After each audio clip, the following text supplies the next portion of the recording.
I think something shifted on the planet with 2020.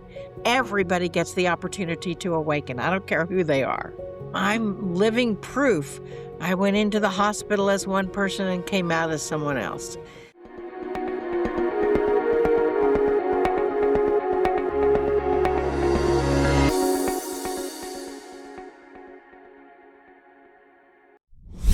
Marilyn, welcome to the podcast, my lovely. Thank you so much. I am thrilled to be here with you. Yeah, me too. Me too. I reached out to you as soon as I stumbled across your work, and we're finally here. I just love what you're about, what you represent, and I'm excited to get to know you a little bit more today and share with everyone that's joining us. And I wanted to lean in the first question, which I feel is kind of relevant at the moment of what I'm seeing is, but are we as a species awakening, or are we just getting more overwhelmed? What a great question. You know, it may feel like we're getting a little more overwhelmed. However, I don't see that as what's happening. I see that what is happening on the planet is according to Adironnda, the spokesbeing for the council that I channel, we're in a 10-year, maybe a 15-year cycle, or they call it a cylinder. I'm not sure why, but a cycle of actual awakening, of humanity, all of humanity on this planet getting the nudge, getting the tap on the shoulder, getting a possibility of awakening. And you and I both have had some sort of a spiritual awakening, and I think that that's what's going on with the people on the planet. And sometimes I don't know that they can handle it all, and so it does feel overwhelming, but it is really a choice to make different choices. Yeah, totally. And that period of time you just spoke of, this 10 to 15-year window, are we like in the middle of that right now? Is like if you looked at it on a map or a linear line kind of thing? I think we're in the beginning. Actually, it it's about a 20-year cycle, and I think we're in year 4 or 5 of that 20-year cycle. I think something shifted on the planet with 2020, and it came into its own in 2021 or 2022, and and that's when we started first mentioning some kind of an age of awakening, an age of enlightenment, if you would, which sounds really lofty, but Mm. I think that, and I think that that's basically what it is. And there's more people like yourself, more light workers on the planet now than there ever has been before. um, and people are recognizing that in their own life, that there is something more, something bigger out there than what we may be experiencing in our own little neighborhood, and we kind of want to be a part of that. Yeah, of course, of course. With that in mind, how do we create, I guess, a discernment into what awakening is and not allowing the ego aspect of ourselves to be leaning into this, but then avoiding what's actually wanting to reveal its truths within us that I guess are being brought to the surface? Because I also feel there's a bit of that going on as well. If that does that make sense Well, in the question? I want to be sure that I understand what you mean as to what what is an awakening. Yeah. And bottom line is it's a shift of your own personal reality, um, a shift of who you have been and who you are then becoming, which is not something separate from yourself. It's more yourself than maybe you ever have been before. I mean, when you spoke of selling your company and coming into this kind of work, I mean, it's like, who does that? I did the same. And it's like, I think that spiritual awakening, that process is different for everyone. For some, it may happen a little slower. For some, it may happen a bit quicker, but it's still quite profound of a an awareness of how people are creating, how we are creating our own environment, how we are experiencing the world, and when we meet the cranky salesperson at the grocery store, we get the opportunity and the choice to help enlighten their day and make their day a little lighter. And I think Yeah. that's a part of this awakening process. Yeah, That no, absolutely. Sorry, I didn't mean to cut you off No, there. that's No. all right. I was just saying it's a part of the process that the planet, the people on the planet are experiencing. And yes, there's still a lot of people that we would consider not awake or in the process, because you have to be a little careful. You mentioned the ego. I think that, you know, there's a difference in awakening to your own ego and awakening to the evolution with your ego.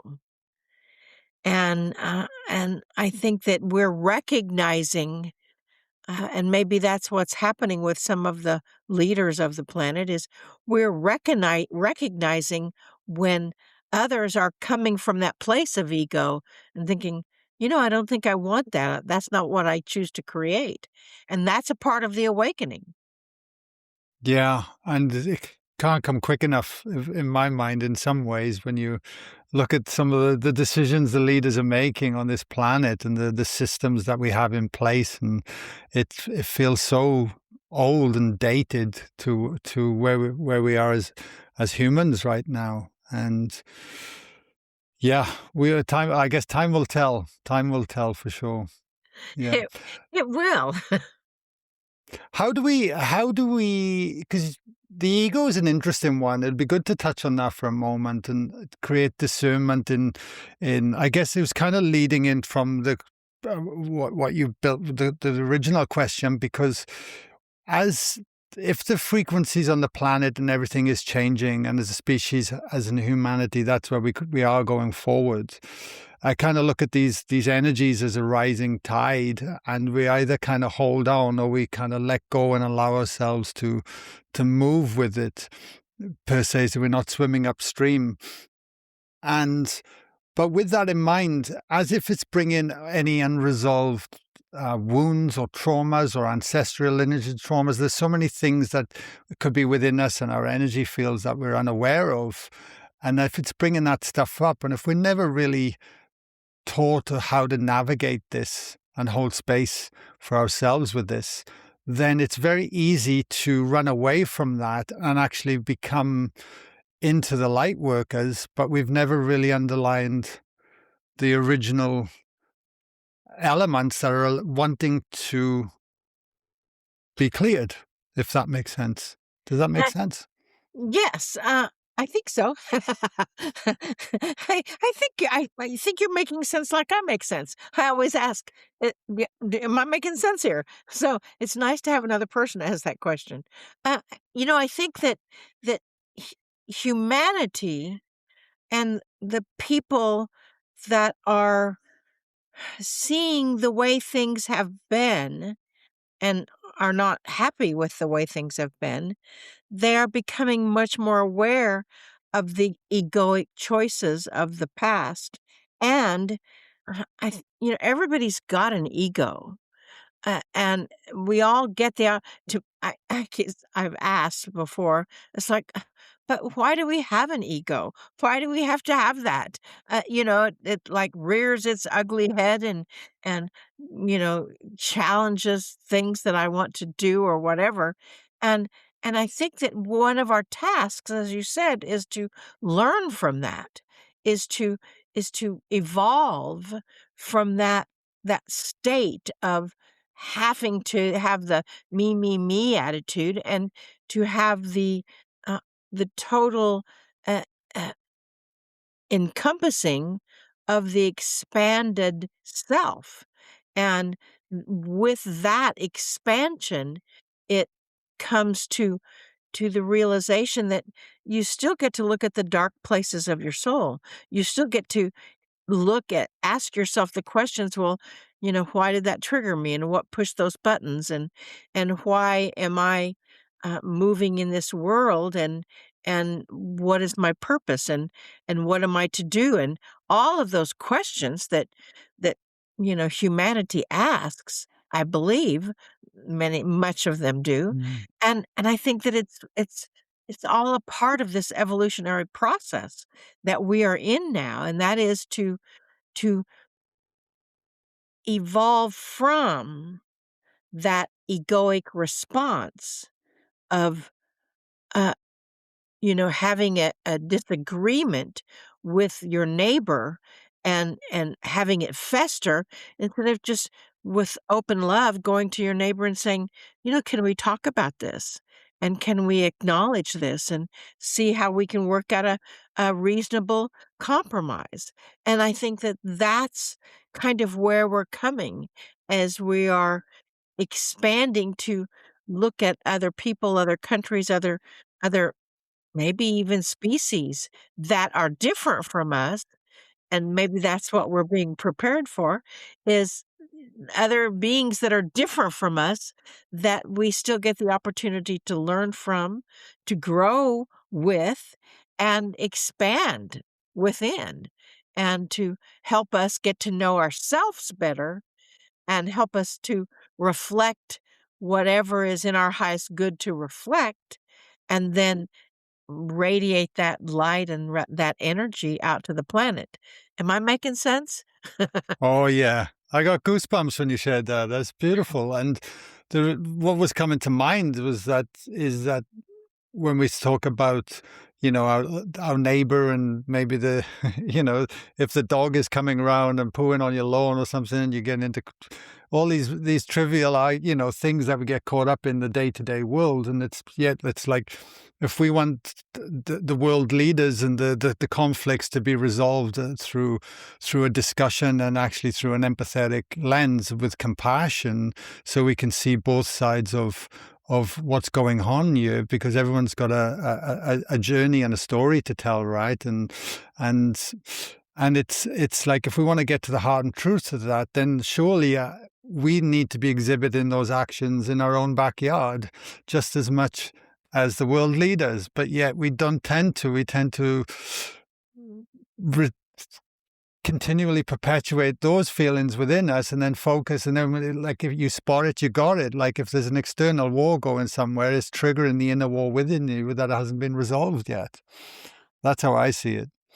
I agree. I think that, and when you choose not to resolve that inner war that is within you, then that's when things get worse. The war gets bigger, the war gets more challenging, and then you come from a place of ego, of feeling like you have to defend yourself and defend who you are, when you really don't. All you have to really do is be who you are, and let everybody else be who they are. Exactly, because you can't control the people outside yourself. If people are going to do whatever they're going to do, and we're constantly fixated on, if my partner doing this or this is doing this, the only thing you can control really is how you perceive everyone, and your own inner being, right? That's what it boils Exactly. down to at the end of the You day. know, you can't change anybody besides yourself. Mm. No, for sure. When did your awakening journey come on? Because you mentioned at the beginning about channeling Adironnda. Did I pronounce that correctly? And you did. Very good. Thank you, thank you, thank you. Because I was like, oh, who's that? But was that part of your awakening journey when Adironnda come online, or was there a whole journey before that for yourself? There was a journey before that. I had a major spiritual awakening. Some would call that a walk-in. Some say that walk-ins don't Oh, exist. I'm living proof. I went into the hospital as one person and came out as someone else. And that what was happened? um, I was complications following a surgery, and I went in having skills and things that I was doing, and I came out and I couldn't physically do the same things. I didn't really even know what had happened for 2.5 years, and I thought I thought I'd had a stroke or, you know, something major was wrong with me because I couldn't write in English, and before I was a profound writer, I couldn't really speak correct grammar, and I used to teach grammar in high school.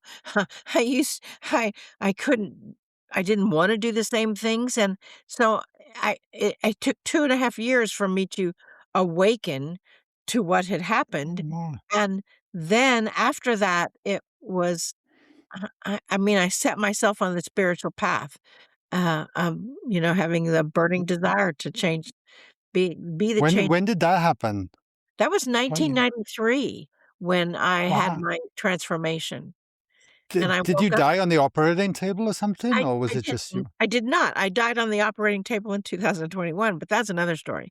Um, in 2019, I went in extreme pain after complications following a surgery, and I was laying outside in X-ray, and I'd been there for 2 or 3 hours in X-ray, and I was still in pain, and I finally said, "If I'm going to be in this much pain, I would just rather die."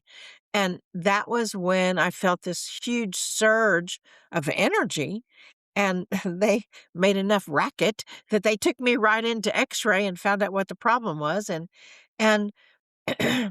2 days later, um, I came out of the hospital and everything was different. And I mean, everything was different. My son, he was excuse me, he was in high school at the time, or junior high, um, at the time, middle school, and he could tell that I was completely different, but he didn't know what had happened. I didn't know what had happened until, like, 2.5 years later. It it was Wow. it was wild, and I know a lot of people say, "Oh, that doesn't exist." I don't know any other way to explain it other than a total S exchange. According to, Lee Carroll, who channels Cryon, um, Cryon says that a walk-in is the same soul several generations more advanced. And so when that happened, um, uh, I I didn't feel like I was more advanced, but when I realized what had happened, I really said, "Okay, I'm gonna complete all the contracts of the walkout, and I'm gonna start the new contracts." Well, a lot of them were crossover energies, but I set myself on the spiritual path then. Now, I was I was in deacon in the Christian church. I was, um you know led the church youth group. You know, I was not metaphysical, and I was introduced to guided writing, and that was kind of like some call it automatic writing. That was kind of like a how-to manual. And, so I volunteered to be all that I am, and I didn't really even know what that meant. I said that I would go anywhere, I would do anything, I would say anything, as long as you could prove to me that you were Source moving through me. And I didn't know at the time that I was volunteering to be a channel of Adironnda and the Council of Light. It was like it was so completely away from my realm of reality at that time. I mean, I didn't believe in channeling. I thought it was fake. I threw the book Out on a Limb by Shirley MacLaine away because I thought it was sacrilegious, and it kept showing back up in my car, which is really interesting. And it was just kind of one of those things that I thought, what what is going on? And when I first, started doing energy work, I now have a 6-level, certification healing course, holographic healing, but I started doing energy work and realized that there's a whole world out there that I knew of, that I could connect to, but I didn't know how. I didn't know how I connected to it. But somehow Adironnda, connected to me, and Adironnda is from the 17th dimension, is not never has communicated through a human form before, and, they didn't really know how to work my body. And I mean, it was a major transformation. It took about probably 8 years to integrate from that transformation. Holy moly. I had no no idea. That is wild, isn't it? It And is. I've heard the term a few times, but I've never heard it really being explained like you said, where your soul's coming back in, but many lifetimes. And it just this is where I really enjoy this work because I just like ponder on the possibilities of what's going on beyond our limited mind. What really is the soul? What really is the universe? Are we having like infinite experiences as a soul through like tentacles coming out or something? And there's all these different versions and different timelines because it's coming where the still point, the universe, there is no time. It's the eternal now. So then it's not linear. It's only ever present. And, my mind just can't cope with it in some ways. It just starts to explode. And then you share something like that, and I'm like, whoa. I'm actually here right now at a retreat space in Taupo, New Zealand, and it's beautiful. And it really brings home the difference between understanding this work and actually living it. Because that's what retreats can do and why we're so passionate about it. They give you the space to slow down, to reconnect, and truly let something deeper land. So it's not just an idea, but it's a lived experience. That's why we created Live in Flow. So if you've been feeling this shift in your own life and you know you're ready to go deeper, then come back to liveinflow.co to find out more. Anyway, back to the episode. I know. I know. It's like, how can this be possible? I mean, when it happened and when I realized what had happened and Ruth Montgomery coined the phrase walk-in I don't recommend people reading those books because they make you sound like, well, walk-ins can walk on water and everybody can walk on water if they want to, you know? But it's like, it's one of those things that it's fascinating that the people that knew me, my family, they they knew something was majorly different about me, even though they didn't know what it was. Um, and I knew something was majorly different about me, even though I mean, when I finally found out what it was a shock. Eh, but there's no other explanation. I didn't have a stroke, I didn't have brain damage, I didn't have any of that. I wasn't suicidal. I was happy with my life, but I wasn't who I was supposed to be.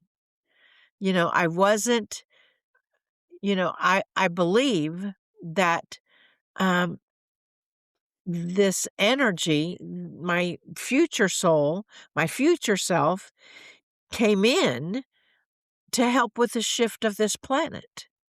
And to help with the shift of people on this planet because I'm from the Midwest in the United States.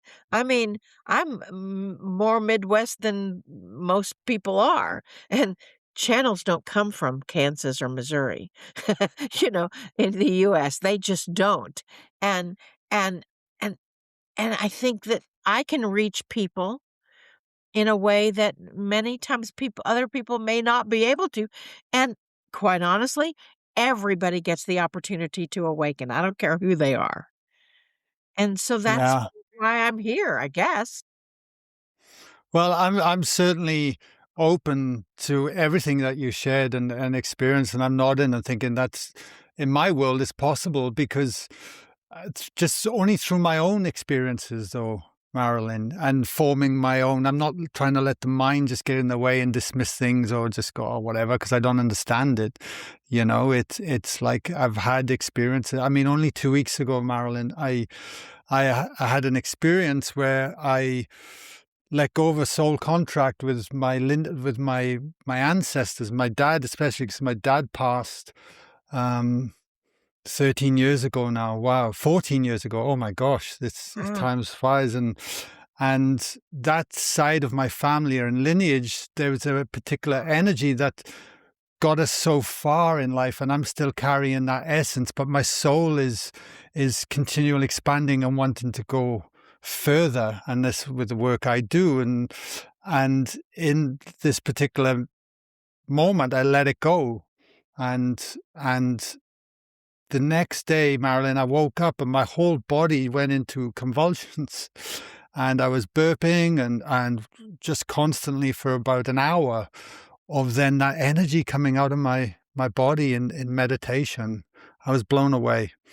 And it was like, if I'd let my mind get in the way of that, I wouldn't have believed any of that. But there was so much evidence coming into what is going on. And kind of feel more embodied in myself now in that particular moment that needed to be was ready for my soul, you know? Exactly, and it is ready for your soul. It's one of those and I don't know why it is with our parents passing that it maybe because a part of us wants to live up to their expectations or I mean, I did really, really good. I chose great parents in this lifetime. Um, but when they passed and my mom has now, wow, 9 years, wow, and my dad is, wow, 20 years, that's pretty wild. Anyway, it does you get the opportunity to end that ancestral contract and step I love the way you put that, and step into your own power, and step into your own ability, and step into your own presence, and step into you, and to understand that you're no longer living in the shadow or with the imprints or you can look at all of that in a completely different way. And Mm, and interestingly enough, when I mean, that shifted when I, you know, had my awakening and, transformation, and then somehow and quite honestly, Guy, I cannot explain it at all, and I've never heard of it happening before. Um, I believe that because my walkout was a stage performer, and my walk-in didn't wanna be on stage at all, and but something transformed in 2009. I mean, I started channeling, um, and couldn't, do it in big groups or on stage, even though in my guided writing, they kept saying that I would be in front of thousands of people and blah, blah, blah. I'm like, "I don't think so." And then in 2009, I honestly believe something happened that that my walk-in and my walkout joined together or something because she knew how to handle an audience on stage. She knew what to do. She knew where to stand and how to find the light, as you know. And and I, the walk-in, did not. And so in 2010, I started a new journey of being traveling and being on stages all over the world, and with all kinds of people, and it's a transformation that I had no idea, yet at the same time, I know that I had visions of this as I was awakening in the '90s. And then here I am 30 years 27 years later, 28 years later, talking to you. wow. What has that done for you on a personal level in terms of channeling and holding a vibration and frequency that is like that pristine energy and frequency? Because I'm finding as my body is slowly changing and energy, there's these continuous internal shifts. Behold, to be able to hold a deeper resonance or a faster resonance. I'm not sure even how to frame it. I'm just curious. Well, that's one of the things that I teach because when I started channeling, I had no idea how to hold that much energy. It felt like something the size of North America or Australia moving through my throat, and it was so much energy, and I had to learn to expand my throat, expand my um, humanness to accommodate that. And now I teach what you get the opportunity to do is learn that as a channel, as you are, as a messenger, um, as I mean, Adironnda calls me a vessel, some call partner or whatever. Um, you learn to live really 24/7 at a higher frequency. I mean, we have our vibration and that's here close to us, but our resonance, our frequency radiates out beyond us. And you learn to live at that frequency. And when you live at that frequency, that resonance, that higher resonance, like the earth's resonance, uh I think the guides, the beings that you are in contact with to develop your program, to find your guests, to stumble across people, like I stumbled across you, and to connect with that energy in ways that that it requires that higher resonance. Otherwise, it kind of, uh, you kind of have physical responses to it. I mean, when I first started channeling, I would get cold afterwards. I would, uh, want loads of carbohydrates. I would kind of have to recuperate a bit from it, Mm, and and that's not it should not be the case. That means that the messengers, the guidance is using your energy instead of the universal energy, and they don't have to do that. There is universal energy available, and they carry their own energy. They don't have to depend upon you and your energy. That's one of the things that we teach is to kind of merge together so you are always at that higher resonance, that you are always at that frequency to give and receive and connect with those beings ultimately that are you and ultimately that are asking to bring their message into this humanity. I mean, Adironda is has merged with me, and their whole intention in coming to this planet was to help the planet shift because it's going to shift. It just wasn't shifting quite as fast as what it seemed was necessary. And what was happening, their intention is to help every single person feel what it feels like to be held in total, complete, unconditional, infinite love.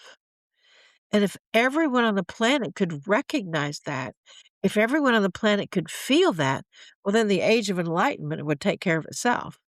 And I think that that's what you and I are doing, is that we're educating, we're helping, we're serving, we are connecting, and, quite honestly, that's what all the people are doing, are connecting with those that are seeking. And, even in that connection, we're still seeking because we're still learning new things day by day, you know? Mm. Who is Adironda? Do you know much Um, about? Is it a them? Is it an individual? it's a them. They are neither male nor female, and they say they are both male and female. They've never spoken through a human form until me, and they say that they found me in this 17th dimension because I would go there at night while I was asleep and do energy work, and they recognized my energy there, and they are a collective consciousness. They have no physical form. Uh, they and what I know about them is what other people have asked, because 'cause I'm a trance channel, and so I don't remember. I've tried to read Oh, don't them. you? Right. No, I don't remember. Um, So where are you when you channel in? I'm leaning back here. I sit back over here to the side. Not on this side, for some reason, I'm on this side. But, they if they say that if we were to look upon them, we might perceive them as a mist or a fog, maybe with different light, and now that could be my own interpretation. But, they also speak for a council of beings that are archangels from this planet and others, and ascended masters from this planet, and then some extraterrestrial. They have the Galactic Council that they communicate with, and so they speak. They're the spokes being for a council, and one or more of the council can come forward and speak directly.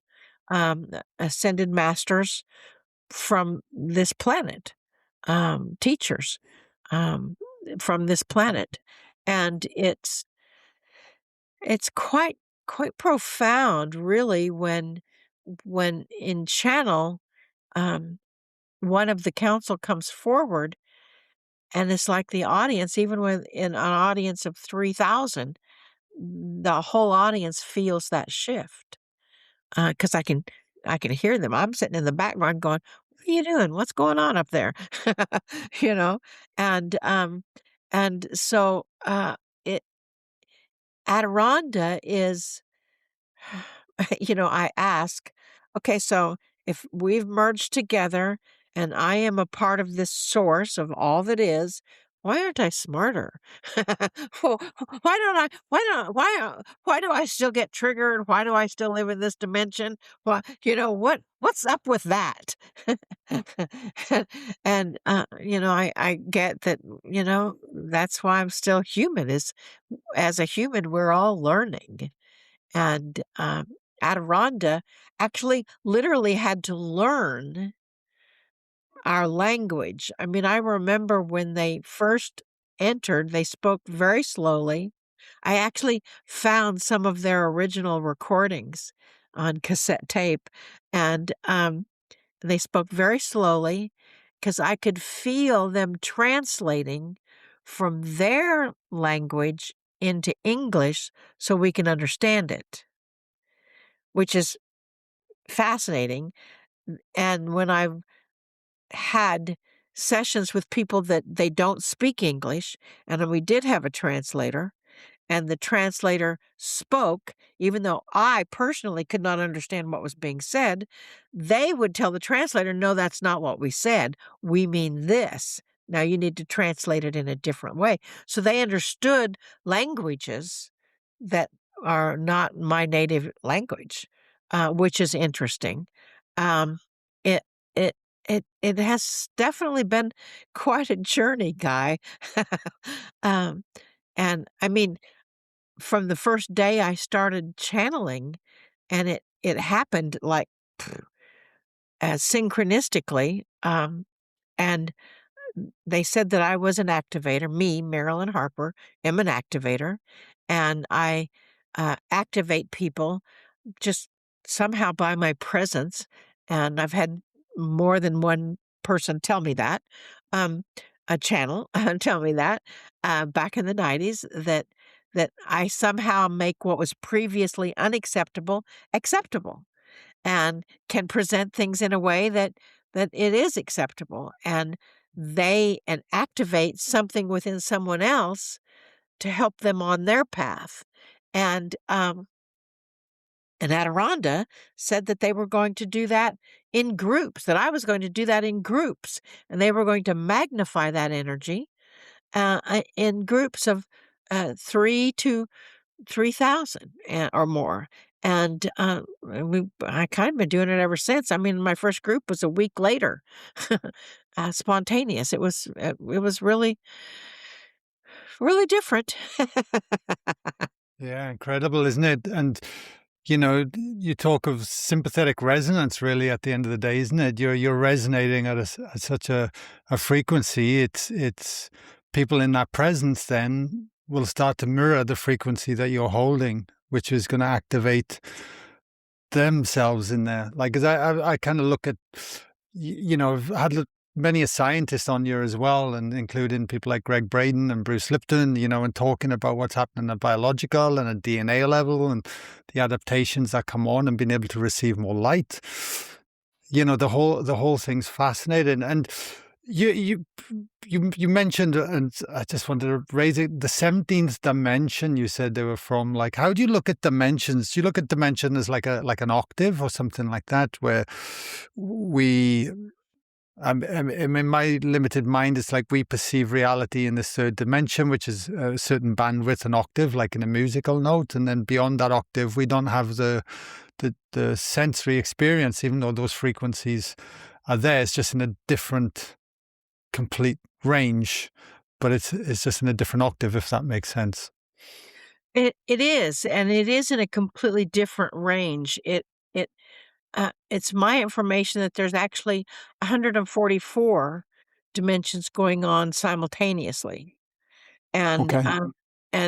they are, you've heard of you are living in another dimension, in addition, another world, another earth, whatever, in this, and science has now proven there's 13 different dimensions, 13 different realms of possibility and, realms of acceleration. And there's actually a lot more, but in the 17th, that's one of the ways that they confirmed their presence with me, because I had been dreaming of this place for maybe years before they came on the scene and described that place. And it's like, how would they know that? And it it so this here we are in this earth dimension. And, it's interesting that you describe it as an octave, like the hertz, the you've got 528 hertz or 300 hertz or 900 hertz or whatever. Mm. Um, and again, I think our humanness, we're trying to define something that is linear, and it's not linear at all. It's it's It's undefinable, and so I give up. I Yes. couldn't define it. I will accept it, and I think that's one of the reasons they chose me is because I don't question things. I don't I mean, I know what's out there, and I know that people have all kinds of experiences, with the world as it is and the galaxies and the all of that, and everything is possible. It's kind of a theme that I present, everything is possible. Uh, and and so, to define what the 17th dimension looks like, I can tell you what I dreamed.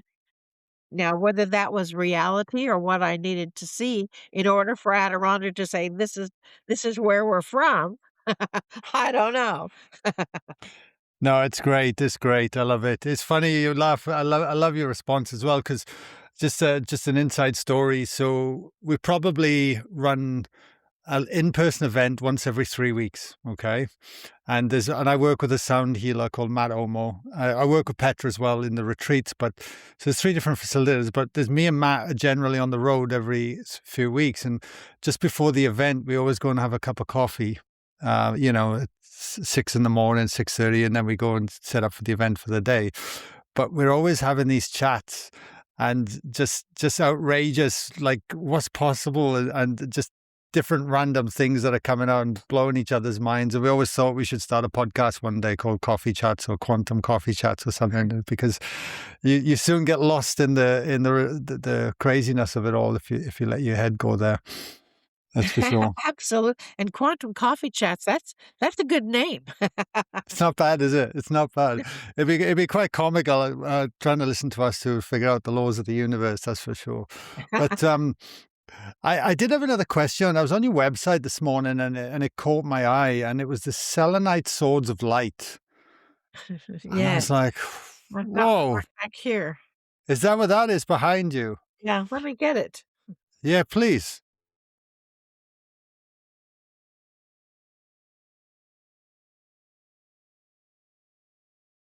It's like something from Xena.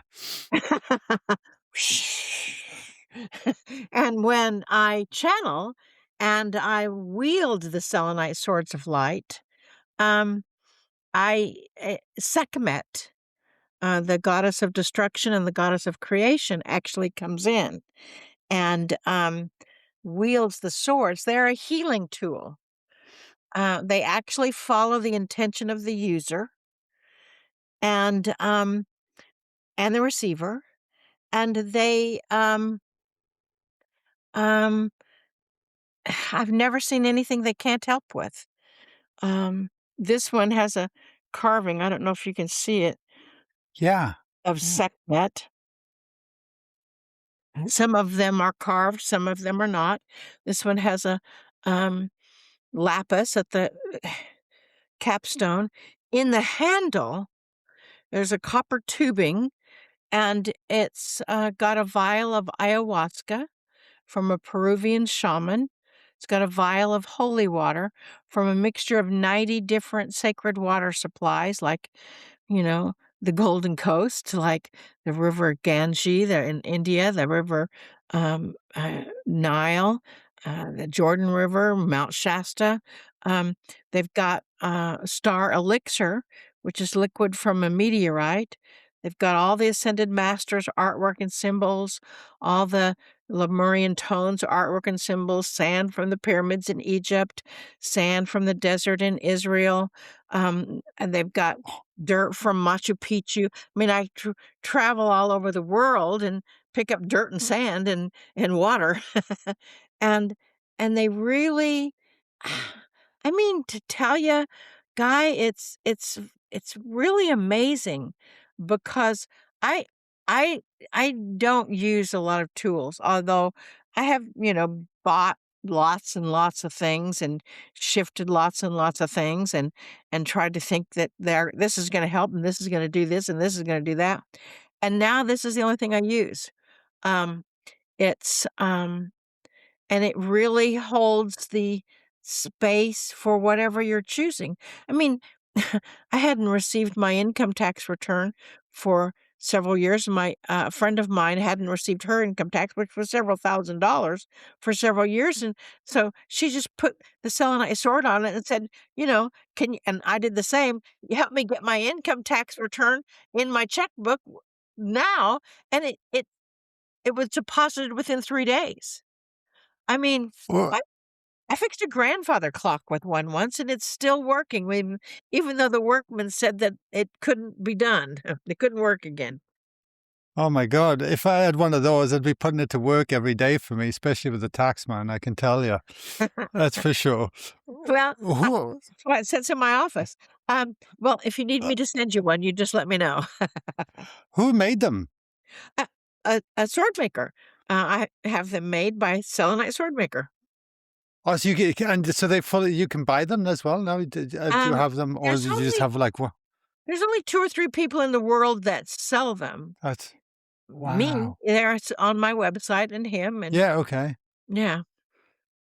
That's incredible. They are pretty fascinating, and it's kind of one of those things that you stumble across. I mean, the first time I saw it was in 2012, and I thought, "Ugh, this is amazing." And the guy who makes them, for me. He said he was he's like he was like a computer software salesperson or something, and he kept seeing this image of something, so he figured out what it was and started making them, and I have one of the first ones that he's made, and, he I was channeling at a conference on stage, and, this conference was several hundred people, and I didn't know any of them. And I don't know, somehow I was selected to channel on this stage, and I had seen the selenite swords, and I thought, "That is so cool," but I couldn't possibly afford it at the time, and he asked me if I wanted to use this on stage, and it's like, "Sure," but I had no idea how to use it. I mean, I didn't really know what it was even. And, but while in channel, uh, Sekhmet, who has always been on the council, came forward, and she knew exactly what to do with it. And she does this little ninja thing and gets in positions that I can't possibly get in and activates people in mass. And I can tell you miraculous things that have happened with the selenite sword of people that are in pain or need healing or whatever, Mhm. even animals, is pretty spectacular. So it's interesting that you asked about the sword that I caught your eye, huh? It caught my eye. I mean, your whole background, even when I said to you off the air, has caught my eye. What you got there? I mean, you've got a wheel. I think you got Jesus there. You've got, Yeah, I've got um, Jesus, this woman mm, that actually, I bought this in 2010. And it and then someone just a couple of years ago saw it on my wall and said, "Do you know how that picture was created?" And I'm like, "No." Well, she knew the person that created it, who was in a coma, and then her son says, "Mom, she was an artist. She was in a coma, and her son says, "Mom, you've not created your masterpiece." And she came out of the coma for a few weeks or months, created this picture, and then passed away. And I mean, and then I've got this is a person that it's actually dot art like they do in the Aboriginal in Australia. mhm. And she is from Springfield, Missouri in the US, and dreamed about this dot creation. She'd never studied anything metaphysical, never done anything like that, and she started making these beautiful wheels. Then I've got a Buddha, leaf, and if you turn over this way, I've got a painting of Buddha. They're both on the council. This Buddha leaf, was hand painted in Thailand. I take groups to Thailand, and the girl was pure joy. I mean, she radiated joy like 50 feet beyond her. She had no fingers, and she was a tremendous artist. And then, of course, the Michael Ruiz, the Four Agreements, and Kuan Yin, and I do a retreat to dig crystals every year, and so those are some of the crystals that I've dug. Is that Kuan Yin, is it? Yes, that's a statue of Kuan Yin, yeah. Ah, She's also on the council. yeah, she's somehow I've been really attracted to Kuan Yin over the last few months for some reasons. Her name keeps popping up in podcasts and things as well. Then it's like, oh, that's interesting. Yeah, Well, she's quite an interesting energy, like the goddess, the deity, Chinese deity of compassion. And she lived and, she was very wealthy and she would take food and give it away to the poor and take care of people that were sick and in need. And she was really quite a force. I've heard. Yes, she's an amazing woman. Amazing. Wow, Marilyn, I feel like I'm tapping the surface in some ways, and I've had my mind officially blown today as well, which is why I podcast, my lovely, and it's really nice to just be able to have a conversation like this and just organically let it come out in different ways and be surprised as well, which for me is what it's all about, and keep leaning into the wonders of it all, you Well, know? I have certainly enjoyed it, and I've enjoyed just chatting with you. It's been very easy and very fun, and is it possible for me to share a gift with your listeners? Yeah, by all means, of course. I have a gift of there's like 16 different guided meditations and frequency of the month that changes every month and all kinds of classes. And it's worth like $44 online. And I'd like to just give that to your listeners if that's possible. It is possible. That'd be very kind of you. Yeah, if they go to adironda.com/bliss, BLISS, and Adironda is ADIRONNDA.com /bliss, BLISS. I know, it's like, couldn't you pick a name like Joe? Or couldn't you pick a name like that people can say? Most people that introduce me s pronounce Adironda wrong, and you did really well.